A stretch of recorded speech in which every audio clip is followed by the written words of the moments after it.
You've been told that American military operations in Vietnam followed a clear chain of command, that U.S. forces called the shots and Allied troops followed American leadership, that when things went wrong, American expertise and firepower would save the day.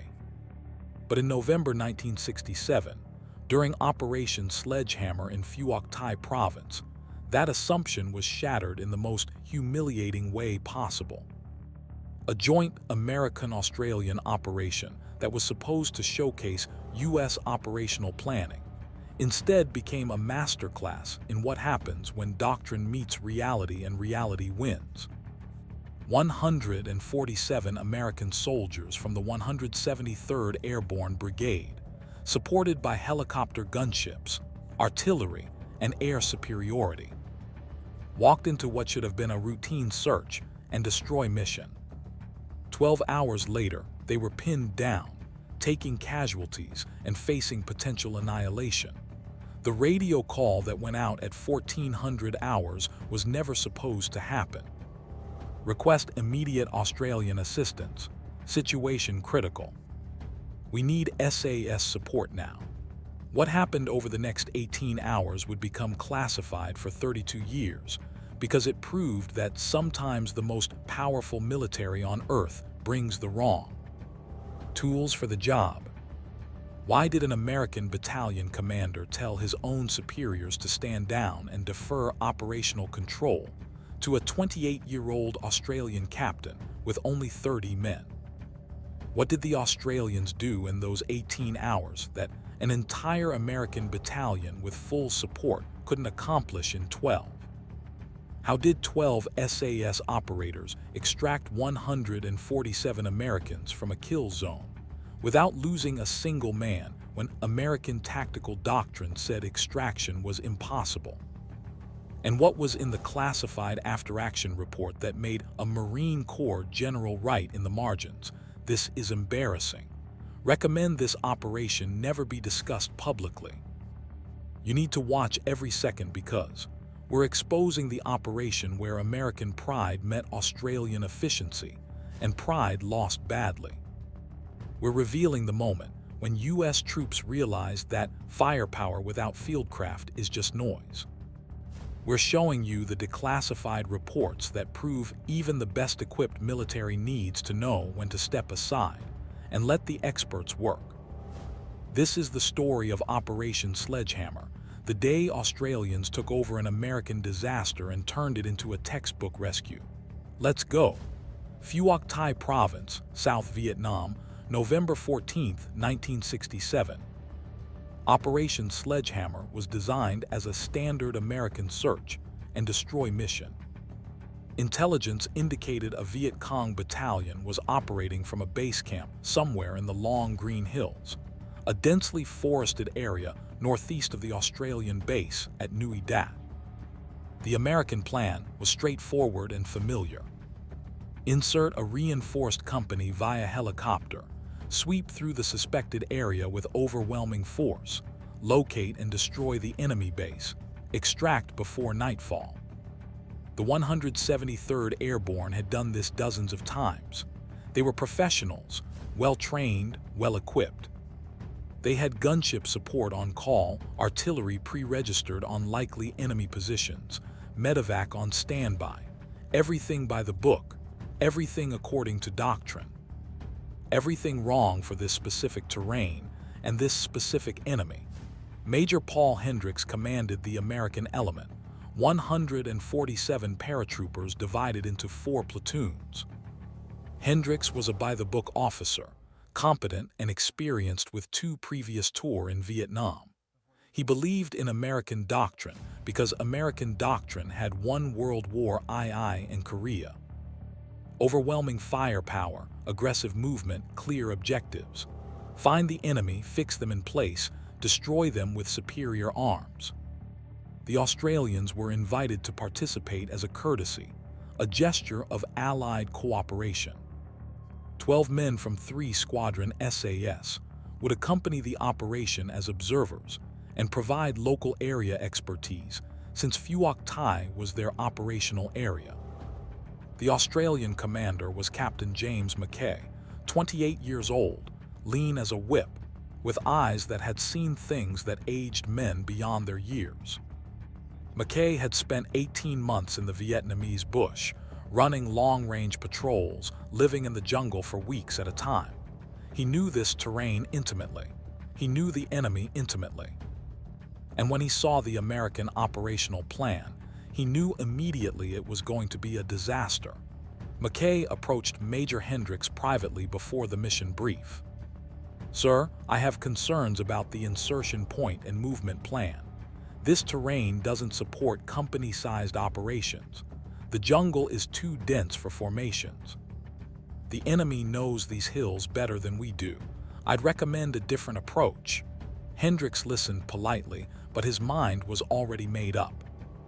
"Captain, I appreciate the input, but we've conducted hundreds of these operations.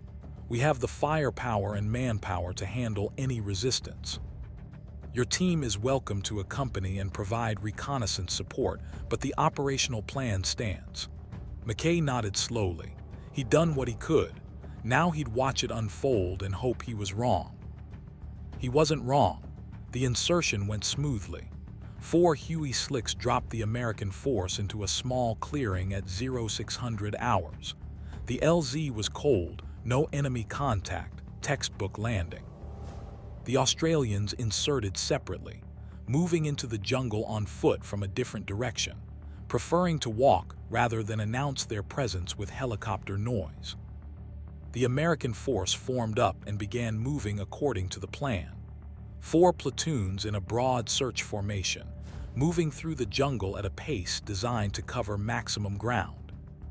They were making good time, staying on schedule, following the plan. 2 hours into the movement, the point platoon made contact. A brief exchange of fire with what appeared to be a small Viet Cong patrol. 3 enemy soldiers visible, running deeper into the jungle. The American response was immediate and overwhelming. They called in artillery on the suspected enemy withdrawal route, fired hundreds of rounds into the jungle, requested gunship support. The enemy contact broke and disappeared. The Americans counted it as a victory. They'd engaged the enemy and driven them off with superior firepower. What they didn't realize was they'd just walked into a trap. The Viet Cong weren't running away. They were leading the Americans exactly where they wanted them. Deeper into the hills, into terrain that got progressively more difficult, into areas where American firepower advantage would be neutralized by dense vegetation and broken ground. Mackay, monitoring the situation from his position 500 meters to the east, keyed his radio. "Alpha 6, this is Aussie 1. Recommend halt and reassess." That contact felt like a lure. "Enemy may be drawing you into prepared positions." Hendricks' response was curt. "Aussie 1, we're pursuing a retreating enemy. Momentum is critical." Continuing mission. Mackay looked at his second-in-command, a grizzled sergeant named Bill Morrison. "They're walking into an ambush." Morrison nodded. "Question is, do we follow them in or let them learn the hard way?" Mackay grimaced. "We follow. When this goes bad, they'll need help. Move the team to overwatch positions on the ridge. Stay out of the kill zone but close enough to respond." At 10:30 hours, the trap was sprung. The American force had pushed deep into a narrow valley, their formation compressed by terrain, their movement slowed by thick vegetation. That's when the Viet Cong opened up from 3 sides. Heavy machine gun fire, RPGs, mortars. The enemy had prepared this battlefield carefully, creating interlocking fields of fire that turned the valley into a killing ground. The Americans immediately went into their battle drill. Return fire, establish a perimeter, call for support. They did everything right according to their training.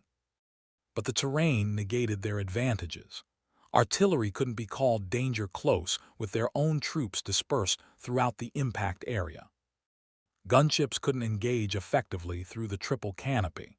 The enemy was so close that supporting fires risked hitting friendly forces.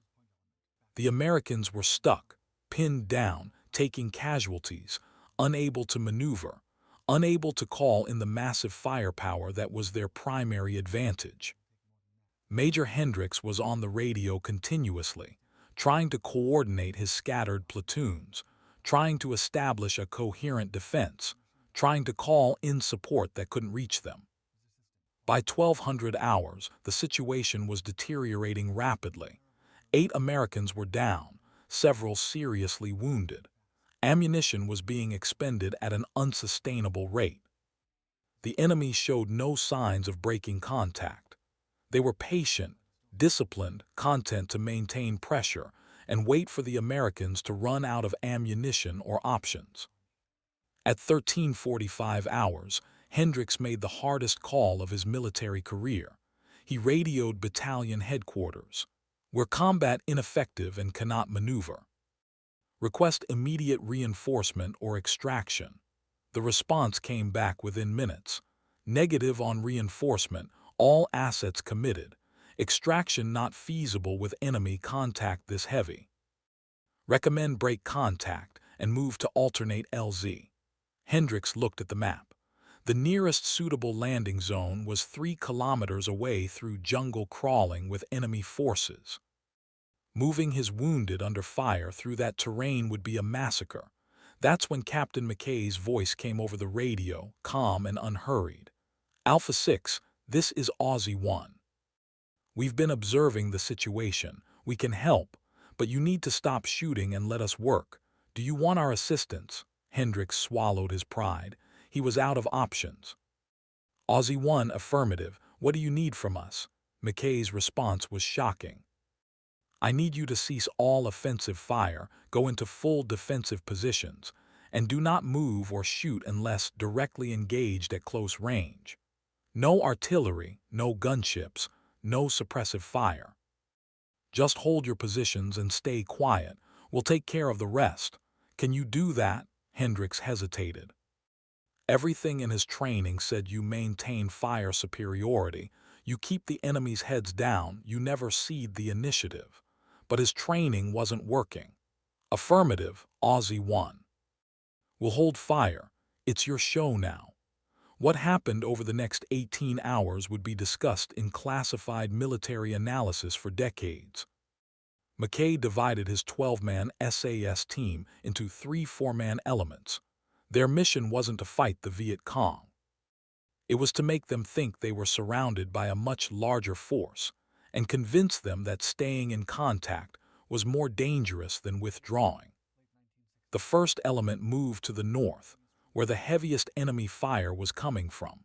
Instead of engaging with volume of fire like the Americans had done, they executed precision shots. Single rounds from concealed positions, each one targeting enemy machine gunners or anyone who appeared to be in command.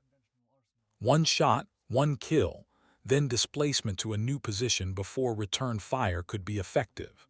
The enemy would fire hundreds of rounds at where the shot had come from, hitting nothing but jungle. 60 seconds later, another precision shot from a completely different location. Then another displacement. The psychological effect was immediate. The Viet Cong couldn't suppress what they couldn't locate. They were taking casualties from an enemy they couldn't see, couldn't predict, couldn't fight effectively.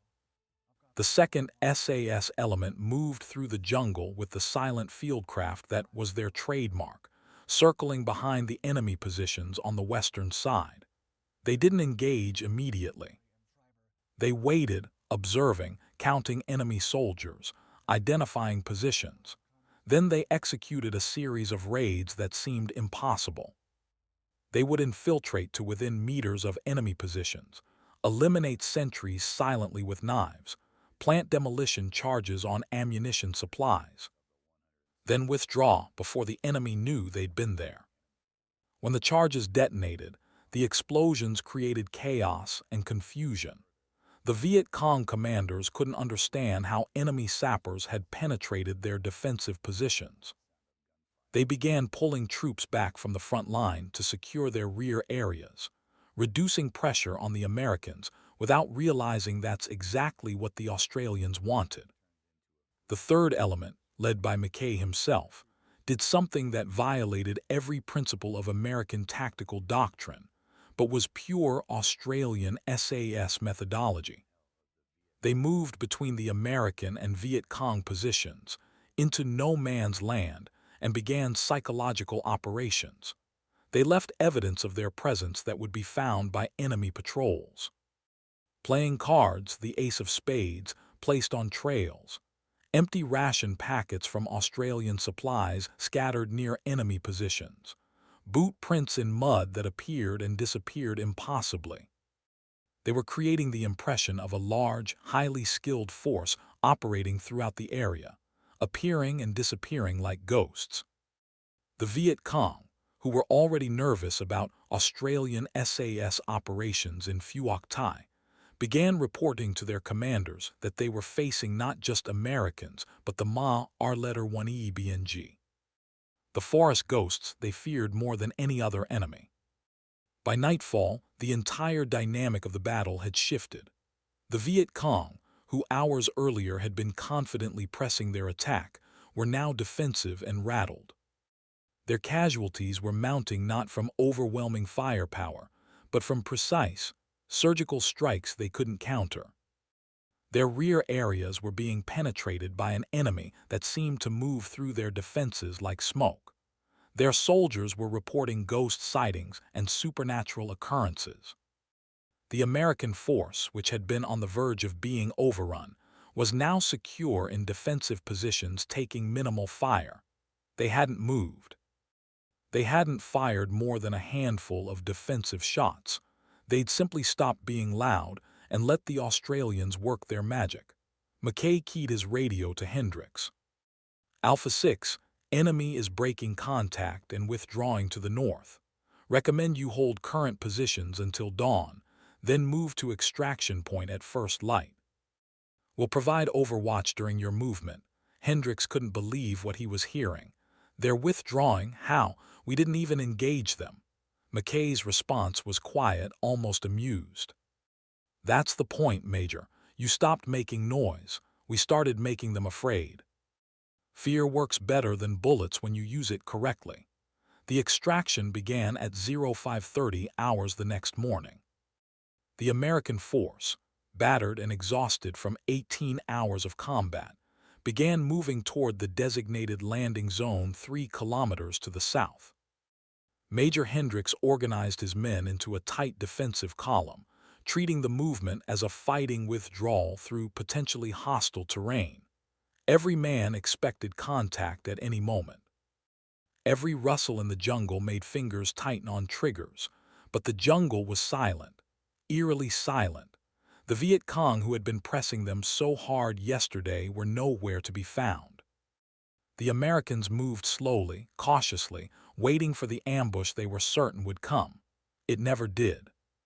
What they didn't know was that the 12 Australian SAS operators had spent the entire night moving through the jungle around them, creating a security bubble that extended 500 meters in every direction. The Australians weren't walking beside the Americans. They were moving parallel, ahead, behind, creating the illusion of a major force conducting a coordinated movement. When Viet Cong scouts attempted to shadow the American withdrawal, they found themselves being shadowed by Australian operators who appeared from nowhere, fired single precise shots, and disappeared before return fire could be organized. Sergeant Morrison, leading one of the SAS Overwatch elements, spotted a 10-man Viet Cong patrol attempting to move into ambush position along the American route. Instead of engaging them directly, Morrison did something that perfectly exemplified Australian tactical philosophy. He had his team create noise and movement on the opposite side of the enemy patrol, making it sound like a large force was maneuvering to flank them. The Viet Cong, already rattled from the previous day's psychological warfare, immediately assumed they were about to be surrounded and withdrew rapidly. Morrison never fired a shot. He defeated a 10-man enemy element with nothing but sound and their own fear. When he reported the contact to Mackay, his transmission was brief. Enemy patrol neutralized through misdirection. No shots fired. Americans' route remains clear. Mackay acknowledged and smiled. This was how you fought when you were outnumbered and outgunned. You made the enemy defeat themselves. The American force reached the landing zone at 0800 hours without further contact. The extraction helicopters came in, lifted the wounded first, then the rest of the force in waves. As the last Huey lifted off carrying Major Hendricks, he looked down at the jungle and saw 12 figures standing at the edge of the tree line. The Australians, who had spent the night keeping his men alive, were still on the ground. They would walk out, moving through the same jungle on foot, refusing helicopter extraction because helicopters made noise and noise meant compromise. Hendricks keyed his radio one final time. Aussie 1 Alpha 6, thank you doesn't seem adequate, but thank you. You saved my command. Mackay's response came through clear and professional. Just doing the job, Major. Suggest you reconsider operational planning for terrain like this. The jungle requires different tactics than open ground. Safe flight. Then the radio went silent. The Australians had already melted back into the jungle, beginning their 2-day walk back to Nui Dat base. The immediate aftermath of Operation Sledgehammer was a flurry of reports, debriefs, and increasingly uncomfortable questions. The official American after-action report stated that the operation had achieved contact with enemy forces, inflicted casualties estimated at 15 to 20 enemy killed, and successfully extracted with 8 friendly wounded and 0 friendly killed. It was written to sound like a successful combat operation. The classified addendum told a different story. It acknowledged that the American force had been tactically defeated, pinned down, and facing potential catastrophe until Australian SAS intervention changed the dynamic entirely. It noted that 12 Australian operators had accomplished what 147 Americans with full support could not. And it raised the uncomfortable question of why American tactical doctrine had failed so completely in this specific operational environment. Major Hendricks submitted his own report, and it was brutally honest in a way that would hurt his career but couldn't be left unsaid. He wrote that American reliance on firepower and technology created a tactical inflexibility that made them predictable and vulnerable when operating in terrain that negated those advantages. He noted that the Viet Cong had studied American tactics extensively and had developed effective counters that exploited American predictability. He stated that the Australians operated on completely different principles, using stealth and psychological warfare instead of volume of fire, using patience instead of aggression, using the enemy's fear against them instead of trying to overwhelm them with superior arms. His conclusion was damning. We brought the wrong tools and the wrong mindset for this specific fight. The Australians brought exactly what was needed. We should be learning from their methods instead of assuming our doctrine is universally superior. The report went up the chain of command and created significant discomfort at every level. A Marine Corps general who reviewed it wrote in the margins, "This is embarrassing. Recommend this operation never be discussed publicly." The political implications of admitting Allied forces had to rescue an American unit are unacceptable. The report was classified secret and filed away. Operation Sledgehammer would not be mentioned in public histories of the Vietnam War. It would not appear in histories of the 173rd Airborne Brigade. It existed only in classified archives where uncomfortable truths were buried to protect institutional pride. But among the soldiers who were there, the story spread. The paratroopers of the 173rd told other units what had happened, how the Australians had saved them, how 12 men had done what a reinforced company couldn't do, how the Aussies had operated in a completely different way that seemed like magic, but was actually just superior fieldcraft and tactical flexibility. The story reached other American Special Operations units, and some began asking questions. If the Australians were that good, what were they doing that American forces weren't?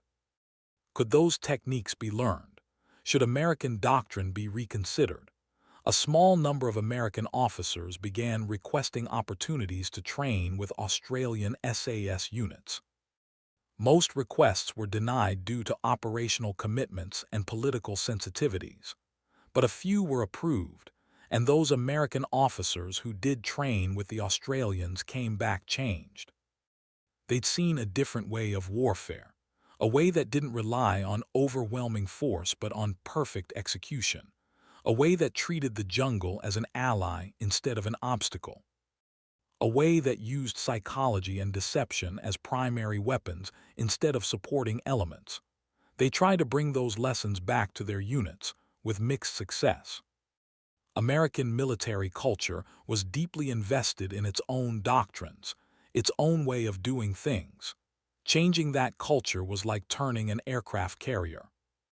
It could be done, but it took time and persistence. The Australians, for their part, didn't celebrate or publicize what had happened. It was just another operation. They'd done what SAS operators were trained to do.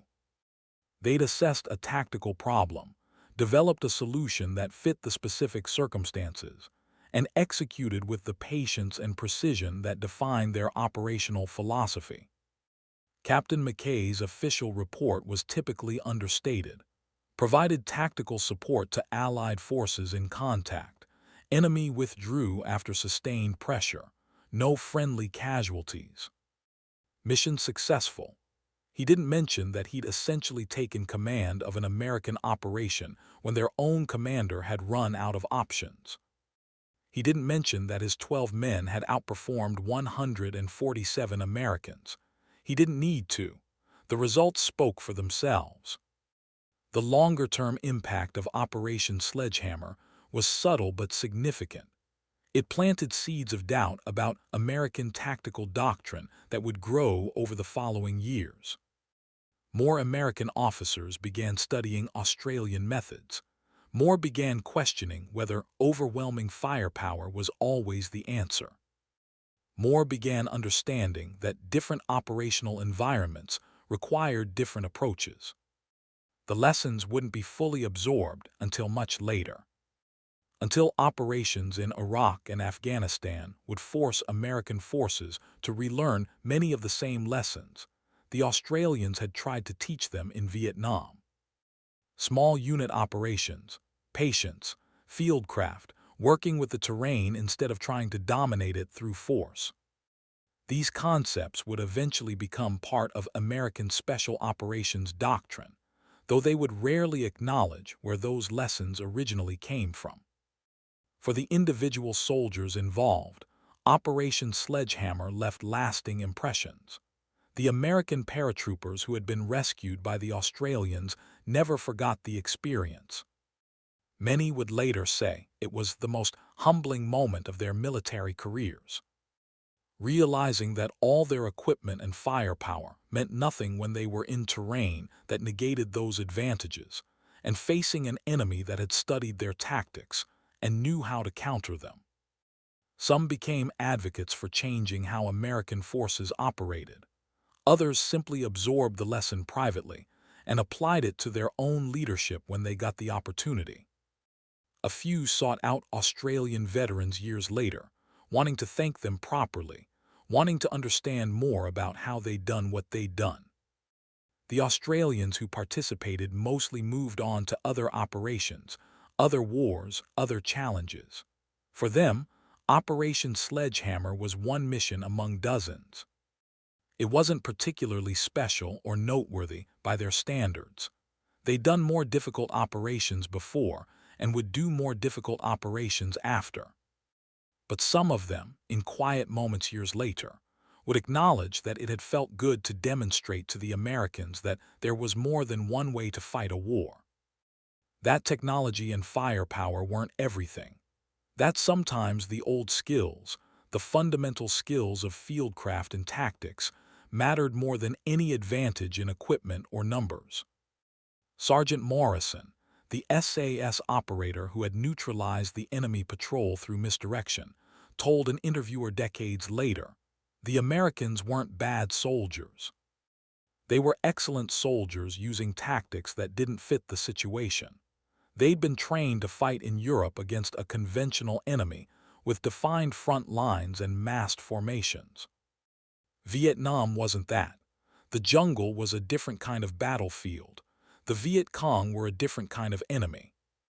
But American doctrine hadn't adapted because American doctrine had won the last war, so they assumed it would win this one too.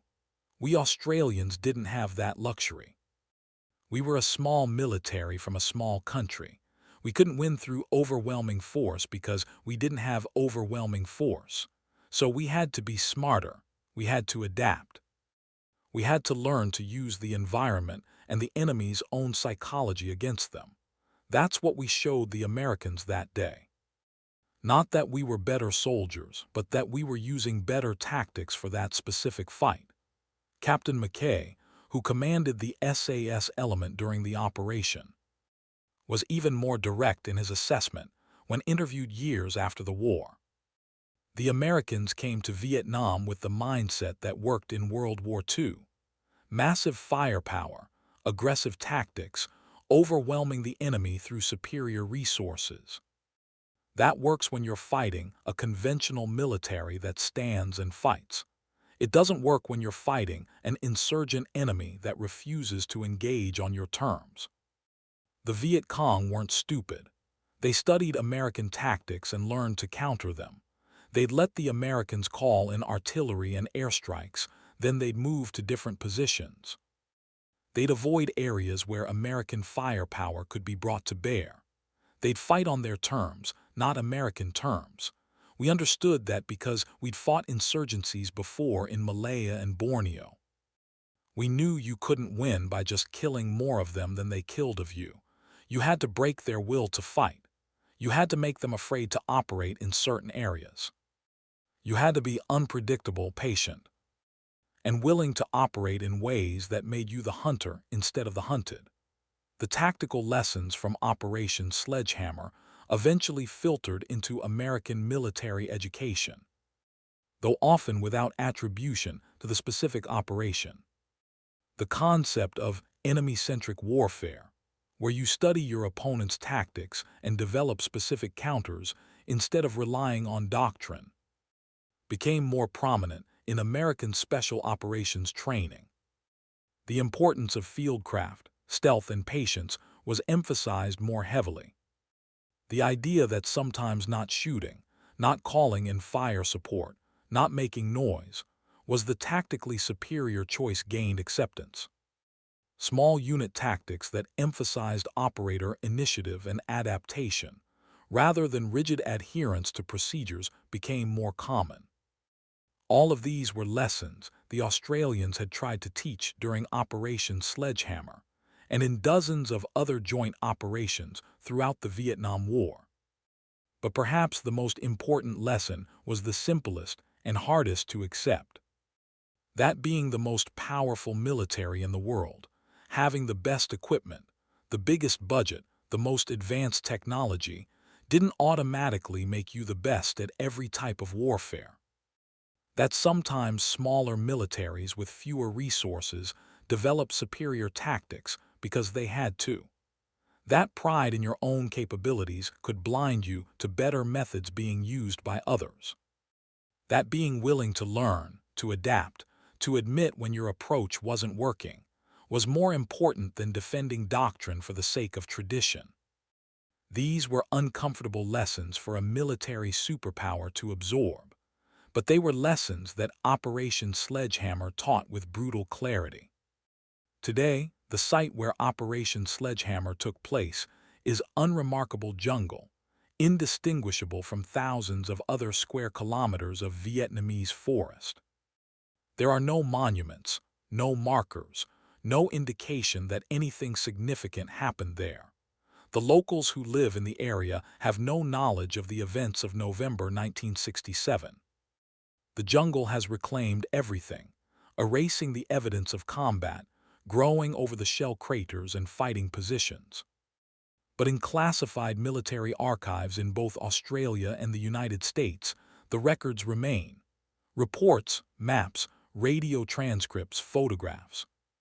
Evidence of the day when 147 American soldiers learned a hard lesson about bringing the wrong tactics to the wrong fight. Evidence of the day when 12 Australian operators demonstrated that sometimes the scalpel works better than the hammer. Evidence of the moment when Allied cooperation meant one nation stepping aside and letting another nation show them how it should be done. The story of Operation Sledgehammer is ultimately a story about humility, adaptation, and the willingness to learn from those who know better. The Americans who were there learned that lesson. Some applied it to their own careers and became better leaders because of it. Others filed it away as an anomaly, an unusual situation that didn't challenge their fundamental beliefs about warfare. But all of them remembered the feeling of being pinned down, out of options, watching their tactical doctrine fail in real time. Remembered the Australians appearing like ghosts from the jungle. Remembered the enemy that had been pressing them so hard suddenly withdrawing in confusion and fear. Remembered being extracted safely because 12 men who operated differently, thought differently, fought differently, had taken over and done what needed to be done. The classified report that sparked this documentary contained a single paragraph that was underlined by multiple reviewers as they passed it up the chain of command. It read, "Operation Sledgehammer demonstrates that tactical superiority is not determined by force size, firepower availability, or technological advantage. It is determined by the appropriate application of the right tactics for the specific operational environment and enemy. American forces possess overwhelming advantages in equipment and firepower. Australian SAS possessed overwhelming advantages in fieldcraft and tactical flexibility. When the operational environment favored the latter over the former, the Australians proved superior. This is not a failure of American soldiers, who performed professionally throughout. This is a failure of American doctrine to adapt to a type of warfare for which it was not designed. Recommend comprehensive review of small unit tactics and consideration of Australian methods for incorporation into special operations training." That recommendation was filed, classified, and largely ignored. It would take another 30 years and 2 more wars before American special operations would fully embrace many of the concepts the Australians had tried to teach them in the jungles of Vietnam. By then, most of the men who had been at Operation Sledgehammer were retired or dead. The institutional knowledge had been lost and had to be relearned through hard experience. But the lesson remained valid. Sometimes you bring the wrong allies. Sometimes the allies you thought were supporting players turn out to be exactly what you needed to survive. Sometimes pride has to step aside and let competence lead. And sometimes the most powerful military on earth has to admit that 12 men from a small allied nation knew how to fight this particular war better than they did. That was the lesson of Operation Sledgehammer. That was the truth that got buried in classified files. That was the story that needed to be told.